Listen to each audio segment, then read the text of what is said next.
ليش يقصفوني؟ ليش يقصفوني؟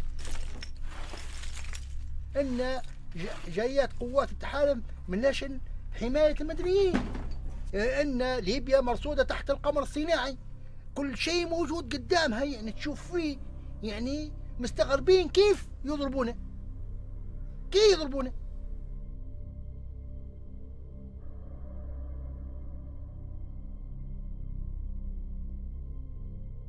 We looked at 8 sites across western Libya in which 72 civilians lost their lives.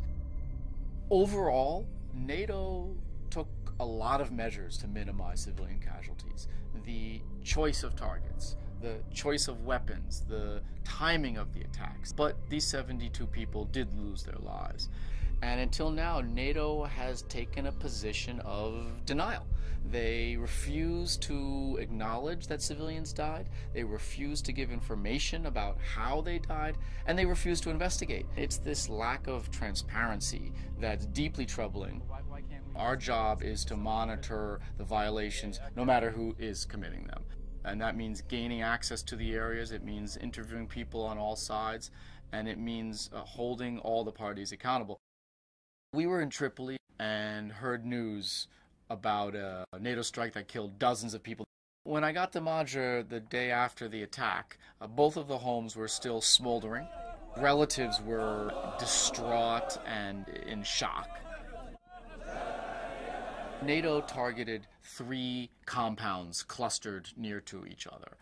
In one of those compounds, NATO hit the house that was full of displaced persons from around the conflict, people who had fled area of fighting to take refuge in this house. أنا كنت هنا في حجرة النوم هنا، جوزتي المدام كانت معي هنا، البنية بنتي كانت مع جدها غادي في الحوش الثاني هذا. أثناء الخبطة أنا كنت موجود هنا. الصاروخ الأول اللي جرحت فيني توفت جوزتي وبنتي وأختي. In one of the houses, between 10 to 15 minutes after the strike, there was a second strike. The neighbors and relatives from around the area rushed to the scene to help people who were buried in the rubble, either wounded or killed. And another NATO airstrike hit as these people were trying to provide their assistance, and it killed 18 men. In Mager, we believe one of the weapons used was the GBU-12, which is a laser-guided munition. It's incredibly precise, and it is guided to the target by the shooter, who has infrared optics. And this allows the shooter to observe the target with a high degree of clarity.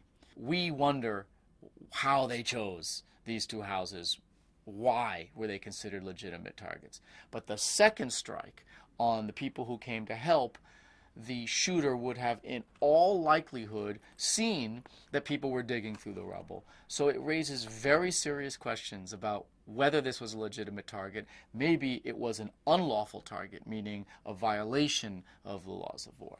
NATO launched thousands of strike sorties, and 72 deaths is relatively low, but that's no excuse for failing to examine why these people died. And it matters for 2 reasons. It matters first for the people who suffered and their families, so they understand what happened and potentially they can get compensation. But it also matters for future campaigns, because if you don't examine what went wrong, why a civilian died, then you will not learn from mistakes. And civilians are more likely to die in the future.